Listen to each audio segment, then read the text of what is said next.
Hello everyone, welcome to this channel. तो आज मैं यहाँ पर डिस्कस करने वाला हूँ आपके साथ एनटी अभ्यास ऐप में जो फुल सिलेबस के मॉक टेस्ट हैं उनके कुछ इंपॉर्टेंट क्वेश्चंस।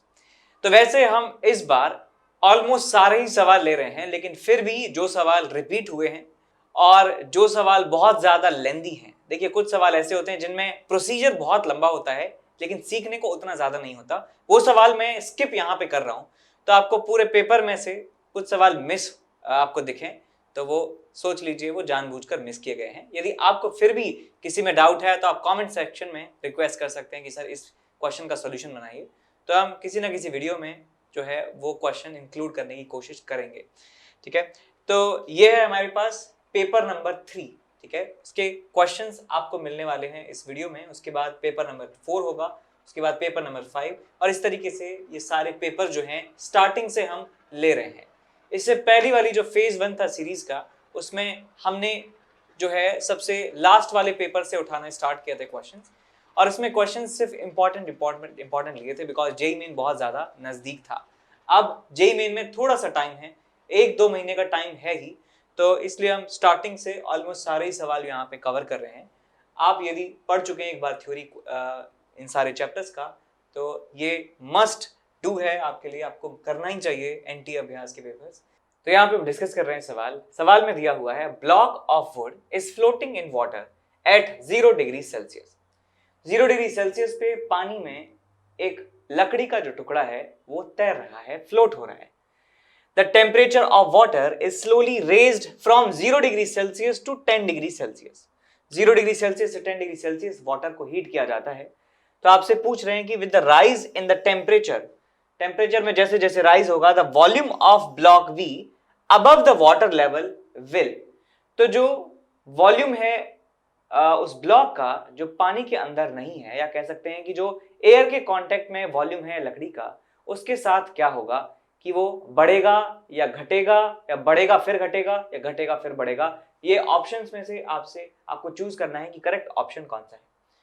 तो जब भी आपके पास क्वेश्चन में पानी की बात हो रही हो, वाटर की बात हो रही हो, और टेम्परेचर 0 डिग्री सेल्सियस से 10 डिग्री सेल्सियस के आसपास हो, मतलब है कहने का कि 4 डिग्री सेल्सियस के आसपास हो, इसका मतलब यहां पर इस्तेमाल होगा वाटर की डेंसिटी का वेरिएशन विद टेम्परेचर का। तो हम जानते हैं कि वाटर की जो डेंसिटी होती है, डेंसिटी ऑफ वाटर, वो मैक्सिमम होती है at 4 degree Celsius, maximum at 4 degree Celsius. तो 0 डिग्री सेल्सियस पर जो वाटर की डेंसिटी है वो भी कम रहने वाली है 0 डिग्री सेल्सियस, और density of water at 10 degree Celsius also will be less than density at 4 degree Celsius. तो यहां पे आप देख सकते हैं सिचुएशन कि एक यहां पर हमारे पास एक बर्तन है और उसमें पानी भरा हुआ है, और यहां पे एक लकड़ी का जो ब्लॉक है वो ऐसे फ्लोट कर रहा है, जिसका कुछ पार्ट जो है पानी के अंदर है, कुछ पार्ट पानी के बाहर है। अभी टेम्परेचर 0 डिग्री सेल्सियस है। तो मैं कहूंगा कि जब 0 डिग्री सेल्सियस से 4 डिग्री सेल्सियस टेम्परेचर हम कर रहे हैं, इसका मतलब हम डेंसिटी ऑफ वाटर को क्या कर रहे हैं, डेंसिटी ऑफ वाटर को इंक्रीज कर रहे हैं। अब वाटर का डेंसिटी इंक्रीज होगा 0 डिग्री सेल्सियस से 4 डिग्री सेल्सियस में, तो इसका फ्री बॉडी डायग्राम देखिए, इसके ऊपर फोर्स लगेगा density of water, density of liquid into volume submerged into G, और नीचे की तरफ लग रहा है mg के बराबर फोर्स। तो ये वाला फोर्स तो चेंज नहीं होना है बिकॉज ये इस ऑब्जेक्ट के मास पे डिपेंड कर रहा है, और ऑब्जेक्ट का टेम्परेचर तो चेंज हो नहीं रहा है बिकॉज ये वुड है, हीट रेजिस्टेंट होता है काफी हद तक, तो इसका टेम्परेचर चेंज नहीं हो रहा है। लेकिन वाटर का टेम्परेचर चेंज होने से वाटर का डेंसिटी जो है इंक्रीज हो रहा है। वाटर का डेंसिटी इंक्रीज होगा, इसका मतलब ये जो फोर्स है ये फोर्स इंक्रीज होगा। अब ये वाला फोर्स इसको बैलेंस करने के लिए क्या करेगा, अपने सबमर्ज्ड वॉल्यूम को क्या कर लेगा, ये कम कर लेगा। तो इसका मतलब इसका सबमर्ज्ड वॉल्यूम यहां से यहां ट्रांजिशन के लिए क्या होगा, डिक्रीज होगा। सबमर्ज्ड वॉल्यूम डिक्रीज होगा, इसका मतलब जो एयर में एक्सपोज्ड एरिया है वो इंक्रीज होने वाला है। तो यहां पे जो कह सकते हैं कि जो वॉल्यूम जो सबमर्ज्ड नहीं है, या जो वॉल्यूम वाटर लेवल के ऊपर है, पहले तो होगा इंक्रीज, और फिर 4 डिग्री सेल्सियस से जब हम इसको 10 डिग्री सेल्सियस कर देते हैं, तो हम कह सकते हैं कि 4 डिग्री सेल्सियस से 10 डिग्री सेल्सियस में जो डेंसिटी है वो घट रहा होगा, और डेंसिटी यदि घट रहा है तो मैं कह सकता हूं सबमर्ज्ड वॉल्यूम बढ़ रहा होगा। इसका मतलब जो वॉल्यूम पानी के बाहर है वो क्या हो रहा होगा, डिक्रीज हो रहा होगा। तो हमारा आंसर होगा कि पहले इंक्रीज होगा वो वॉल्यूम, उसके बाद वो डिक्रीज होने वाला है। तो आई होप आपको समझ में आया। और जब भी वाटर की बात कर रहे होंगे तो वहां पे और टेम्परेचर 4 डिग्री सेल्सियस के आसपास है, तो इस रिलेशन का जरूर आप जो है इस्तेमाल करें कि 4 डिग्री सेल्सियस पर डेंसिटी मैक्सिमम होती है वाटर की, और उससे कम जाएंगे तो भी कम रहेगी, टेम्परेचर घटाएंगे तो भी डेंसिटी कम हो जाएगी, टेम्परेचर बढ़ाएंगे तो भी डेंसिटी कम हो जाएगी। ठीक बात। Hello my dear students, I am Neeraj Kumar Chaudhary और फिजिक्स टीचर। बच्चों, एक बहुत ही इंपॉर्टेंट इवेंट के बारे में मुझे आपको बताना है। अनअकैडमी सुपर 20 ये एक इवेंट है जिसमें जो कि नवंबर 30 से दिसंबर 12 तक चलेगी। इसमें 2 टेस्ट होंगे, उनके बेसिस पे जो टॉप 500 रैंकर्स होंगे उनको इन पर्सन 2 डेज का बूट कैंप प्रोवाइड किया जाएगा। ठीक है बच्चों, इसमें क्या होगा, बूट कैंप में पर्सनलाइज स्कोर बोर्ड होगा, एनालिसिस सेशन होंगे बाय टॉप एजुकेटर्स, और आपको इसमें 100% स्कॉलरशिप जीतने तक का मौका मिलेगा। ठीक है बच्चों, अब जितने भी एक्सपेंसेस हैं वो सब अनअकैडमी के द्वारा बियर किए जाएंगे इस 2 दिन के बूट कैंप में। ठीक है ना, इसमें गाइडेंस होगा, स्टडी प्लान होगा, ट्रिक्स होंगी टॉप एजुकेटर्स के द्वारा जिन्होंने टॉप रैंकर्स को पढ़ाया, जो भी अनअकैडमी से रैंक्स आई है। ठीक है बच्चों, और एक बात और बतानी है, ऑल स्टार क्रैश कोर्स 3.0 ये नया बैच स्टार्ट किया गया है 11th क्लास के स्टूडेंट्स के लिए, जिसमें 4 महीने में पूरा सिलेबस कराया जाएगा ताकि आप 12th क्लास में उन बच्चों के साथ आ जाओ जो बहुत पहले से रेगुलर पढ़ाई कर रहे हैं, ताकि आप में और उनमें कोई अंतर ना रहे। ठीक है ना, तो ये बैच 1 दिसंबर से स्टार्ट हो रहा है, 4 महीने पूरा सिलेबस, और ये उन बच्चों के लिए है जो JEE 2023 में देंगे, यानी कि 11th क्लास के स्टूडेंट्स के लिए। ठीक है बच्चों, तो जल्दी से जल्दी इसके लिए एनरोल कर लीजिए। Thank you. तो यहाँ पे क्वेश्चन डिस्कस कर रहे हैं। सवाल में आपसे कहता है कि the displacement of a particle of 3 gram executing atom is given by this. The kinetic energy of particle at a point which is at a distance equal to 1/3 of its amplitude from its mean position. तो mean position जो है उस particle की जो SHM कर रहा है, मान लेता हूं कि उसका coordinate x is equal to 0 है। तो यहां से x इज इक्वल टू यहां से a/3 डिस्टेंस पर, चाहे हम बात करें इस तरफ चाहे हम बात करें इस तरफ, तो x is equal to -a/3 पे निकाल दें, चाहे हम x is equal to a/3 पर निकाल दें, हमें निकालना है कि काइनेटिक एनर्जी पार्टिकल की कितनी होने वाली है। काइनेटिक एनर्जी पार्टिकल की कितनी होने वाली है। यहाँ पे y दिया है, तो यहाँ पे y is equal to -a/3, y is equal to a/3, y is equal to 0 आप लिख सकते हैं। तो सबसे पहले आपको ये याद रखना होगा कि काइनेटिक एनर्जी टाइम के साथ किस तरीके से वेरी होती है और काइनेटिक एनर्जी डिस्टेंस के साथ किस तरीके से वेरी होती है। एक रफ आइडिया जो है इस ग्राफ से हमें लग जाता है, ठीक है, जिससे हमें सवाल को रीचेक करने में जो है मदद मिलती है और एक सेंस ऑफ कमांड जो है हमें मिलता है क्वेश्चन के ऊपर। ठीक है, हमें पता चल जाता है कि अच्छा अब जब काइनेटिक एनर्जी घट रही है, अब बढ़ रही है, अब बढ़ेगी, अब घटेगी, तो एक कह सकते हैं कि एक सेकंड फैक्टर जो है, मतलब सेकंड एक पैसिव टाइप का जो है कॉन्फिडेंस आपको यहाँ पे मिलता है जब आपको चीजें याद होती हैं। तो देखिए टाइम के साथ यदि बात करें तो काइनेटिक एनर्जी इनिशियली यहाँ मीन पोजीशन है, तो मीन पोजीशन पर मैक्सिमम होती है और मीन पोजीशन से जैसे जैसे हम आगे जाते हैं काइनेटिक एनर्जी जो है डिक्रीज होती जाती है, डिक्रीज होती जाती है kinetic energy. Kinetic energy decrease हो रही है, फिर उसके बाद इंक्रीज, फिर डिक्रीज, फिर इंक्रीज, फिर डिक्रीज, इस तरीके से काइनेटिक एनर्जी का वेरिएशन होता है टाइम के साथ। और यदि डिस्टेंस के साथ देखना चाहें, डिस्टेंस के साथ यदि आप देखना चाहें तो डिस्टेंस के साथ कुछ इस तरीके से सिचुएशन है कि यहाँ मीन पोजीशन पर मैक्सिमम काइनेटिक एनर्जी है और जब तक कि वो पॉजिटिव एक्सट्रीम तक नहीं पहुंच जाता काइनेटिक एनर्जी लगातार डिक्रीज होती रहती है। ठीक है, सेम वेरिएशन इसके लेफ्ट तरफ है, मीन पोजीशन के लेफ्ट साइड में भी सेम वेरिएशन है और राइट साइड में भी सेम वेरिएशन है।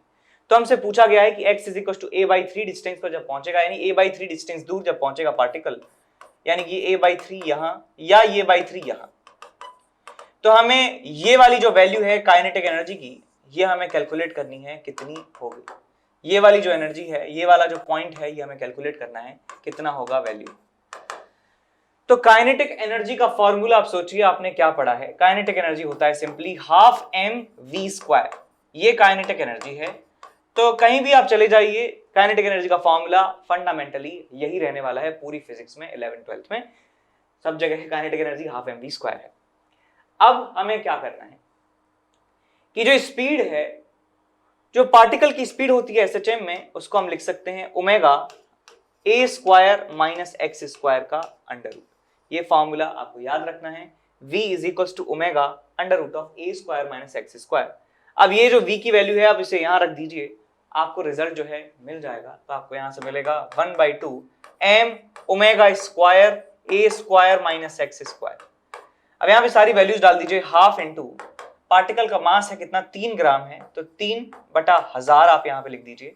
ओमेगा का स्क्वायर, ओमेगा क्या है आपके पास 0.2, 0.2 is the value of omega, तो 2/10 का स्क्वायर कितना हो जाएगा 4/100, और एम्पलीट्यूड का स्क्वायर, एम्पलीट्यूड है 3 का square minus amplitude by 3, a/3 यानी कि 1 का स्क्वायर।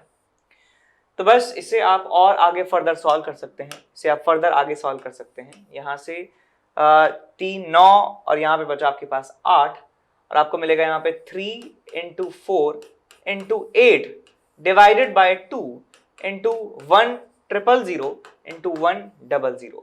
तो 2 से ये गया आपके पास 2 बार, 8 16 48, सो 48 × 10⁻⁻5 आपको यहाँ पे काइनेटिक एनर्जी मिल जाती है। और यहाँ पे दिया है 0.48 × 10⁻⁻3, तो यहाँ 2 डेसिमल आगे बढ़ा दीजिए तो ये बन जाएगा 0.48 × 10⁻⁻3 जूल। ये होगा काइनेटिक एनर्जी का फॉर्मूला। अब यदि आपसे पूछा जाए कि पोटेंशियल एनर्जी निकालिए, तो पोटेंशियल एनर्जी के लिए आप फॉर्मूला लगा सकते हैं कि हाफ ऑफ k × x², या लिख सकते हैं हाफ ऑफ m ओमेगा² x²। तो हमें m पता है, ओमेगा पता है, और हमें x पता है a/3 के बराबर है, तो हमें यहाँ पे पोटेंशियल एनर्जी भी मिल जाएगी। तो यहाँ पे मैं डिस्कस करने जा रहा हूँ आपके साथ एक क्वेश्चन, और क्वेश्चन में लिखा है कि a bullet is fired from a gun, the force on the bullet is given bye F = 600 - 2 × 10⁻⁵, where F is in Newton and time t is in second. The force on the bullet becomes 0 as soon as it leaves the barrel. What is the average impulse imparted to the bullet? तो आपको पूछा गया है कि average impulse कितना इंपार्ट किया होगा bullet को। तो यहाँ पे आप देख सकते हैं क्लियरली कि जब बुलेट अंदर था बैरल के, यानी कि जब गन के अंदर था बुलेट, तो आप फोर्स देख सकते हैं उसके ऊपर लगता है 600 - 2 × 10⁵ × t, और यहाँ पे टाइम इन सेकंड को जैसे जैसे इंक्रीज करेंगे वैसे वैसे ओवरऑल क्वांटिटी जो है वो क्या हो रही है, डिक्रीज हो रही है, और जब वो बैरल से निकल जाता है तो ये फोर्स 0 भी हो जाता है। तो मैं आपसे कहूंगा कि आप इस ग्राफ को बनाइए। इस ग्राफ को कैसे बना सकते हैं, हम जानते हैं कि y = mx + c जो ग्राफ होता है वो होता है स्ट्रेट लाइन, और यदि यहाँ पे m जो है वो यदि नेगेटिव हो जाए तो ये नेगेटिव स्लोप का आपके पास एक स्ट्रेट लाइन होगा जिसका इंटरसेप्ट जो है पॉजिटिव है, तो ये जो फोर्स है कुछ ऐसे ही लिखा हुआ है कि F = -2 × 10⁵ × t, और यहां आ जाएगा आपके पास +600। तो एक ऐसी लाइन बनानी है जिसका इंटरसेप्ट हो पॉजिटिव, y इंटरसेप्ट पॉजिटिव हो, लेकिन उसका स्लोप हो नेगेटिव। तो यहाँ पे मैं एक आपको टाइम और फोर्स और टाइम के बीच में ग्राफ बना रहा हूं। कुछ इस तरीके से ग्राफ ये आने वाला है। टाइम t = 0 पर यदि आप देखें, टाइम t = 0 पर, तो आपको मिलेगा यहाँ पे 600 न्यूटन के बराबर फोर्स, और जब आप फोर्स की वैल्यू 0 हो जाएगी, फोर्स की वैल्यू जब 0 हो जाएगी तो आपको यहाँ से मिलने वाला है टाइम = 600 डिवाइडेड बाय 2 × 10⁵, और ये आ जाएगा आपके पास 3 मिलीसेकंड के बराबर। तो ये फोर्स और टाइम के बीच का ग्राफ है, और हम जानते हैं कि इंपल्स का फॉर्मूला जो होता है, इंपल्स का जो फॉर्मूला है, बताइए इंपल्स का फॉर्मूला क्या है। सोचिए इंपल्स का फॉर्मूला क्या होता है। इंपल्स का फॉर्मूला आपको याद होगा, बोलो चेंज इन लीनियर मोमेंटम या इंटीग्रल एफ डी टी होता है इंपल्स का formula, integral F D T. तो आप देखिए बेटा ध्यान से कि 0 से t, तो ये क्या लिखा हुआ है, बेसिकली ये लिखा हुआ है एरिया अंडर, ये क्या लिखा हुआ है, area under force time graph, F T graph. ठीक है, जब भी कहीं इंटीग्रल y dx लिखा होता है इसका मतलब होता है y और x के बीच के ग्राफ का एरिया t1 से लेके t2 तक। ऐसे ही जब यहां से f dt लिखा है इसका मतलब फोर्स और टाइम के बीच का ग्राफ है जो 0 से लेके t तक है। यानी कि 0 से लेके t तक का जो ग्राफ है, यानी कि जब तक वो बैरल में थी तब तक उसको इंपल्स इंपार्ट किया होगा, तब तक मोमेंटम में चेंज हुआ होगा, उसके बाद मोमेंटम में चेंज जो है हमें नहीं कैलकुलेट करना है। तो भाई ये एरिया यदि हम निकाल दें तो हमारा काम बन जाएगा। तो इसका एरिया जो है आप निकाल सकते हैं क्लियरली, कितना आ जाएगा आपके पास, half into base which is 3 millisecond, 3 into 10 to the power minus 3 second into height कितना है 600, हाइट कितना है 600। तो यहां से आप देख लीजिए ये 10 टू द पावर माइनस 3 से ये बन जाएगा आपके पास 0.6 और ये बन जाएगा आपके पास 0.9 के बराबर, 0.9 किलोग्राम मीटर पर सेकंड आपको यहाँ पे आंसर मिल जाएगा। ठीक है, अब इसको करने का दूसरा तरीका और है जो है इंटीग्रेशन वाला मेथड, तो हमें पहले ये देखना है कि कितने समय के लिए ये बुलेट जो है ये बैरल के अंदर रहता है। तो कितने टाइम के लिए बुलेट बैरल के अंदर रहता है, तो मैं बता सकता हूं कि फोर्स की वैल्यू जब 0 हो जाएगी तो मैं कह सकता हूं उस समय, उस इंस्टेंट पर ये बाहर आ चुका है बैरल से, तो फोर्स की वैल्यू 0 कर देंगे तो आपको मिल जाएगा time t is equal to 600 divided by 2 into 10 to the power 5। तो यहां से मिल जाता है 3 मिली सेकेंड के बराबर आपको आंसर। तो ये टाइम मिल गया तो आप इंपल्स निकाल सकते हैं इंटीग्रल एफ डी टी से, इंटीग्रल एफ डी टी 0 से लेके 3 मिली सेकेंड, इंटीग्रेट कर दीजिए इसे 600 minus 2 into 10 to the power 5 T, और यहाँ आ जाएगा आपके पास डी टी, और यह आ जाएगा आपके पास 0 से लेके 3 मिली सेकेंड। ये आपको आंसर मिल जाएगा, यहां से भी सेम आंसर मिलेगा। या आप ऐसे कर सकते हैं या आप ऐसे कर सकते हैं। तो मुझे कमेंट सेक्शन में लिख के बताइए कि कौन सी अप्रोच जो है आप यूज करते हैं और कौन सी अप्रोच आपको अच्छी लगती है और क्यों। ठीक है, कमेंट में लिख के बताइए। I would love to read your reasons why you use this method और दिस मेथड। ठीक है, समझ में आया। अब आगे चलते हैं अगले सवाल की तरफ। सवाल है हमारे पास ऐसा, the moment of inertia of rigid body in terms of angular momentum and kinetic energy. तो एक रिजिड बॉडी की यदि बात करें तो उसका moment of inertia, angular momentum और काइनेटिक एनर्जी फॉर्म में आपको रिजल्ट बताना है क्या होगा। तो काइनेटिक एनर्जी होती है एक रिजिड बॉडी की, यदि वो प्योर रोटेशन कर रही है, हाफ आई ओमेगा स्क्वायर, और यदि प्योर रोटेशन कर रही है रिजिड बॉडी तो उसका एंगुलर मोमेंटम जो है होता है आई ओमेगा के बराबर। तो हमें बस इनको एलिमिनेट करना है।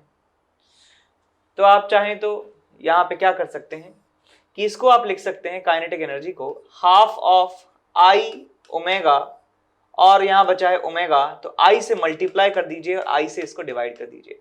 तो आई ओमेगा क्या हो गया आपके पास, आई ओमेगा स्क्वायर, आई ओमेगा का होल स्क्वायर, ये बन जाएगा आपके पास हाफ 1/2 आई और आई ओमेगा का होल स्क्वायर, और आई ओमेगा किसके बराबर है, एल के बराबर है, तो आपको मिल जाएगा L square divided by 2i। So kinetic energy की वैल्यू आपको मिल जाती है L square divided by 2i के बराबर। तो हमें निकालना क्या है, मोमेंट ऑफ इनर्शिया निकालना है, तो मोमेंट ऑफ इनर्शिया निकाल सकते हैं एल स्क्वायर अपॉन 2k। तो समझ गए। तो यहाँ पे सवाल में लिखा हुआ होना चाहिए था कि रिजिड बॉडी के हम प्योर रोटेशन की बात कर रहे हैं, प्योर रोटेशन की बात कर रहे हैं, तब ये फॉर्मूला आप निकाल सकते हैं। Rigid body, rotating rigid body, rotating rigid body, because यदि रोटेटिंग नहीं होगी, रोलिंग बॉडी होगी, तो इसमें half M V square translation वाला जो है वो टर्म भी आ जाएगा। इसके बाद अगले सवाल की तरफ बढ़ते हैं। In a system used for spraying cars, a car body is positively charged. Neutral droplets of paints are then attracted to the car because the positive car body induces a charge on the droplets of the paint, which diagram best shows the charge pattern. तो ये एक काफी अच्छी और नई technology है जिससे paint की बचत होती है और इवनली जो पेंट है वो उस कार पर चढ़ जाता है। देखिए इसमें करते क्या है कि जो हमारे पास कार है उस कार को इस पैराग्राफ के अकॉर्डिंग पॉजिटिवली चार्ज कर दिया जाता है, कार को कर दिया जाता है पॉजिटिव चार्ज, और एक मशीन होती है जो पेंट की पेंट जो है हमारे पास लिक्विड फॉर्म में जो है उसे ड्रॉपलेट फॉर्म में कन्वर्ट कर देती है। तो हमारे पास यहाँ पे एक स्प्रेयर है, यहाँ पे हमारे पास एक स्प्रेयर है, जो स्प्रेयर क्या करता है, जो पेंट है उसको ऐसे ड्रॉपलेट्स में कन्वर्ट कर देता है, पेंट को जो है वो ड्रॉपलेट्स में कन्वर्ट कर देता है, like this like this like this. तो क्या हुआ, तो ये न्यूट्रल जो पेंट की ड्रॉप्स हैं, इन न्यूट्रल पेंट की ड्रॉप्स में पोलराइजेशन हो जाता है, बिकॉज ये पॉजिटिव चार्ज यहाँ पे जो है, ये पॉजिटिव चार्ज क्या करता है कि इसके नेगेटिव चार्ज को अट्रैक्ट कर लेता है। यदि मैं इस पेंट ड्रॉप का मैं आपको एक माइक्रोस्कोपिक व्यू दिखाऊं, तो इस न्यूट्रल ड्रॉप का जो नेगेटिव चार्ज है वो इस तरफ आकर इकट्ठा हो जाता है और इसके पॉजिटिव चार्ज को, ड्रॉप के पॉजिटिव चार्ज को ये इस तरीके से कर देता है, दूर कर देता है, रिपेल करके दूसरी तरफ पहुंचा देता है। तो देख सकते हैं कि पॉजिटिव और नेगेटिव के बीच का जो डिस्टेंस है वो काफी कम हो चुका है और पॉजिटिव के बीच का डिस्टेंस ज्यादा है, तो इसके और इसके बीच में जो रिपल्सिव फोर्स है वो कम लगेगा और नेगेटिव और पॉजिटिव के बीच में जो अट्रैक्टिव फोर्स है वो ज्यादा लगेगा। इसका मतलब नेट अट्रैक्टिव फोर्स इस ड्रॉप पे लग रहा होता है। तो ये जो पेंट की ड्रॉप्स हैं ये इधर उधर ना फैल के डायरेक्ट जो है इस कार की बॉडी पे जो है चिपक जाती हैं। तो सारी ड्रॉप जो है फटाक से चिपक जाती हैं। तो इससे फायदा ये होता है कि जैसे हम जनरली पेंट कर रहे होते हैं, स्प्रे पेंट, बिना इस मेथड के, तो पेंट जो है कुछ कार पे लगता है, कुछ जमीन पे फैल जाता है, कुछ दीवार पे फैल जाता है, तो उससे पेंट का वेस्टेज ज्यादा होता है। लेकिन यहाँ पर क्या है, यहाँ पर क्या होता है, क्योंकि ये ऑलरेडी चार्ज है तो ये इधर उधर जा रही ड्रॉप्स को भी अट्रैक्ट कर लेता है और ये जो अट्रैक्टिव फोर्स है आप जानते हैं बहुत ज्यादा स्ट्रांग होता है जब डिस्टेंस काफी कम हो जाती है। हम जानते हैं कि ये होता है F = k3 इस तरीके से वेरी होता है ये हमारे पास जो फोर्स है। तो यहाँ पे डिस्टेंस के स्क्वायर के इनवर्सली प्रोपोर्शनल, यानी कि डिस्टेंस थोड़ी सी भी यदि कम होती है तो फोर्स बहुत ज्यादा बढ़ जाता है। तो बहुत ज्यादा स्ट्रांग फोर्स से अपनी तरफ ये अट्रैक्ट कर लेता है इसको, ठीक है, और पेंट फिर अच्छे से चिपक जाता है। तो आपको बताना है कि कौन सा डायग्राम सबसे बेस्ट जो है इसको रिप्रेजेंट कर रहा है। तो हमारे पास जो कार है वो हमारे पास पॉजिटिव चार्ज होनी चाहिए और नेगेटिव और पॉजिटिव, तो समझ गए ये जो हमें हमारे आंसर ये सही है। तो आप ऑप्शन में देख लेंगे आपको कुछ ऐसा दिया होगा, एक तरफ पॉजिटिव इस तरफ नेगेटिव। तो हमने यहाँ पे समझ लिया है कॉन्सेप्ट क्या है कि कार पॉजिटिव है और इस तरीके से पोलराइजेशन उस ड्रॉप के अंदर होना चाहिए और वही सही आंसर हमारे पास होने वाला है। ठीक है, आसान सवाल है, बस एक नई चीज आपको जानने को मिली कि ये भी एक नई टेक्नोलॉजी है कि जिससे पेंट हम कर सकते हैं विदाउट वेस्टेज और यूनिफॉर्मली।